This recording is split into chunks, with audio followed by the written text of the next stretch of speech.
Καταρχήν, καλώς ήρθατε όλοι σας. Χαίρομαι πολύ που σας έχω εδώ πέρα και είναι τιμή μου που έχω το πρώτο meeting του 2012. Λοιπόν, τώρα λίγα λόγια για το σύστημα. Το σύστημα, όπως βλέπετε, είναι σε πρώιμο στάδιο. Γιατί εγώ στο παρελθόν έκανα το λάθος και έκανα μια πολύ μεγάλη επένδυση σε σύστημα home cinema που στην πορεία δεν ήταν αυτό που ήθελα. Οπότε τώρα είμαι στη διαδικασία της αλλαγής. Βασικό συστατικό του συστήματός μου και αντικείμενο που λατρεύω είναι τα ηχεία, είναι το Audiophysic, τα Scorpio, είναι η δεύτερη version. Θέλετε να σας πω κάποια στοιχεία για το ηχείο, σας ενδιαφέρει? Όχι. Εγώ δεν το ξέρω.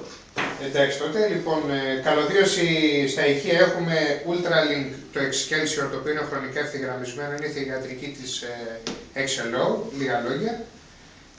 Τελικό ενισχυτή χρησιμοποιώ μια ιδιοκατασκευή ενός φύλου, πληροφοριακά είναι 2x100 στα 8, 2x150 στα 4, με τον φύλο να ισχυρίζεται ότι τα πρώτα 10 είναι σε τάξη α. Μετά καλωδίωση από τον τελικό στον πολυκάναλο, τον οποίο χρησιμοποιώ μόνο σαν προενισχυτή αυτή τη στιγμή και σε κάποιο μέρος του προγράμματος θα χρησιμοποιήσουμε και τον tag του για να ακούσουμε από ψηφιακά αρχεία. Έχω της The Court, το Cobra. Ψηφιακή πηγή έχουμε το March το 6000 το OSE, το Limited Edition, με καλωδίωση Vanderpool the Second.